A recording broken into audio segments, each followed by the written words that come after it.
Now on the show we often cover brand new games for the Sega Genesis and Mega Drive, but once in a while we get a little bit of hardware, brand new hardware for our favourite Sega 16-bit console. And today we're going to be checking out the Big6 controller from 𝗵𝗺𝗶𝗴. My name's Mike, and this is the Retro Gamer Boy Show.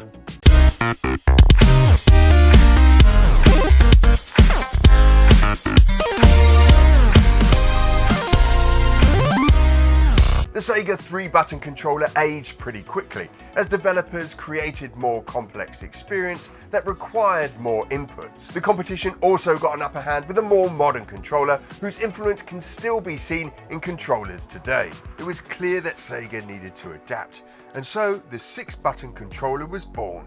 But 30 years on, there's still a lot of fondness for the 3-button controller. It had a nice ergonomic design that made the controller comfortable to hold. We also started to see the genesis of the modern controller hand grips, and it looked pretty cool as well. But it's still a crippled controller with only 3 face buttons and a start button. Well, all of that is about to change with the release of the 𝗵𝗺𝗶𝗴 Big6. The Big6 brings what players love about the 3-button controller, but updates it with a sleek 6-button layout. It comes in 2 variants. The first is a traditional cabled model, and the second is a wireless setup. I'm going to do a deep dive on both and tell you about the form factor, hardware and software compatibility, the controller's various features, and what I think of them. Remember to use the chapters below if you want to skip to the parts that interest you the most. Let's start with the physical specifications. First, the wired Big6. The wired Big6 is essentially the 6-button controller in the original form factor of the classic 3-button. It comes with the large A, B, C buttons in the lower row of 3, and then above these we have the X, Y and Z. On the top right shoulder there is a mode button, there's also an 8-way D-pad and potentially one of the biggest design changes, the start button. Now start sits roughly in the same position as the original, but rather than being a raised pill-shaped button, it's flush and ergonomically integrated into the controller. Now I know why they've done this. We have an extra row of buttons, and if the buttons were similar to its forefather, you'd find yourself hitting it every time you went to interact with that upper row. My first concern though was how difficult will it be to press this button, and will it affect gameplay? After roughly 5 hours playing with the pad, I've not experienced any issues with the button being flush. It's perhaps a little bit more of a conscious decision to press the button, but this in no way hindered my gameplay.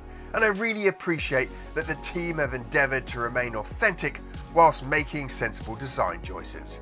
The major feature of this pad is that it has a cable, and I'm happy to say that this controller has a mighty 3-meter cable. I can sit on the opposite side of my games room and can still hold the controller comfortably. I can't say the same for being able to see the text of my RPG game at that distance. Now for those that haven't used a 6-button Sega controller before, you should know that the mode button allows you to switch between 3 buttons and 6 buttons on the old controller. It's the same for the Big6, but it's not really needed with this new controller.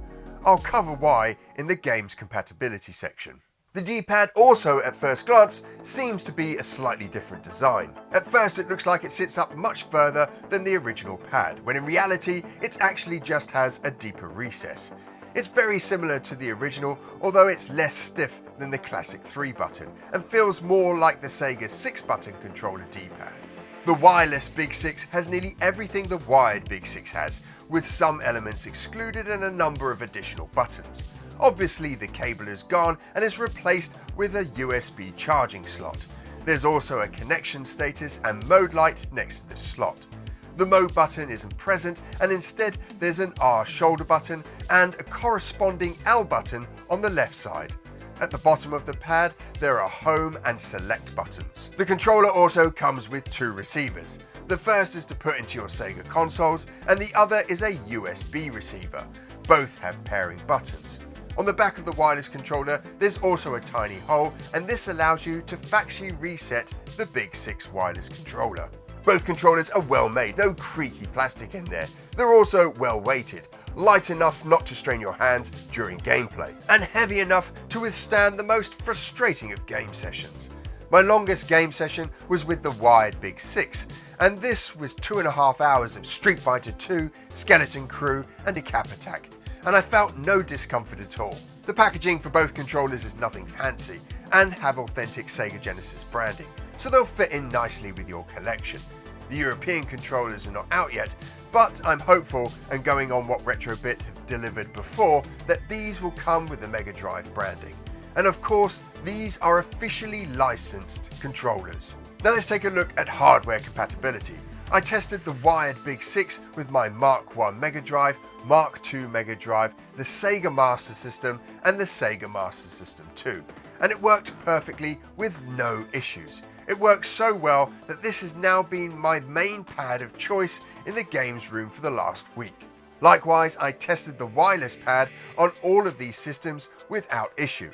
I also used the USB receiver in both the Sega Mega Drive Mini and the Mega Drive Mini 2 with no issue at all, and it works perfectly with the Nintendo Switch and my Sega Ages games.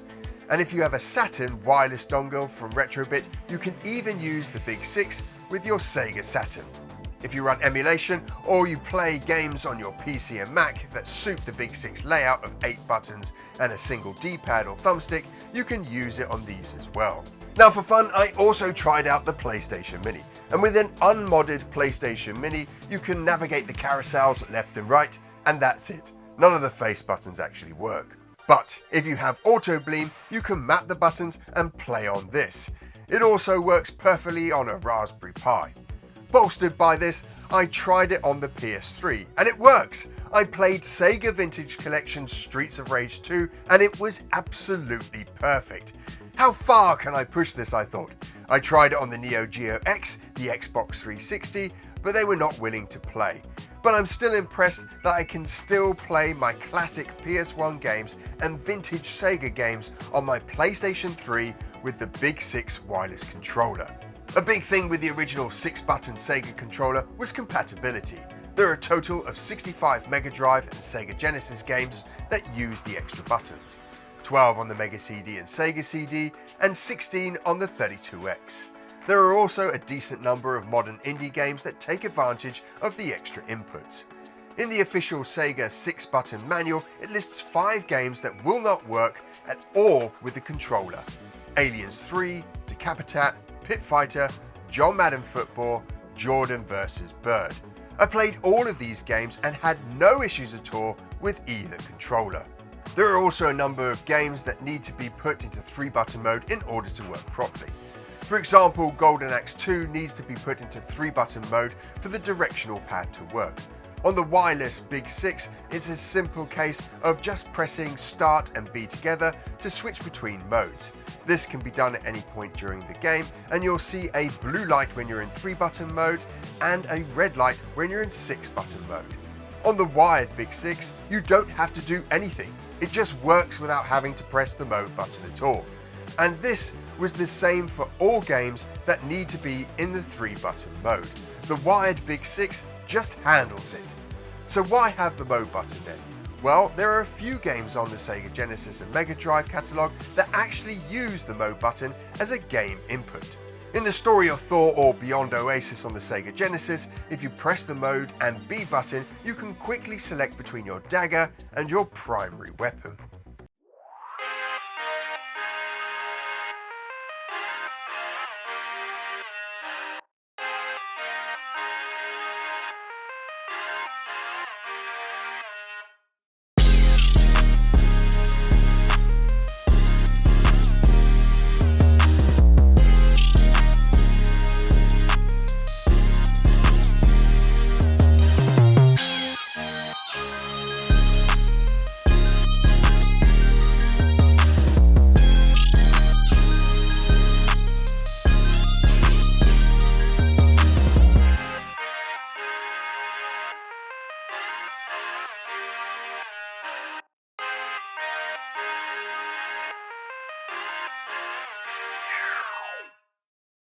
Now, if you're looking for a modern controller that has that classic feel, then the Big6 is for you.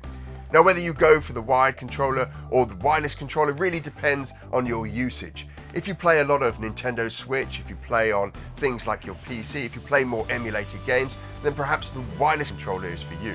If you only play exclusively on original hardware, on your Master System, on your Mega Drive, your Sega Genesis, then the wired controller is probably best. And that 3-meter cord means that you can sit really far backwards and still play your favorite games. Now, if you've enjoyed today's show and you're new to the channel, why not consider subscribing? You can do this by clicking on a little button just below the video. We make brand new shows every single Monday, and so that you don't miss them, you can also click on a little bell just below this video. Now, if you can't wait until Monday, don't worry, because we've got a huge back catalogue of retro gaming videos for you to enjoy, 2 of which you can watch over here.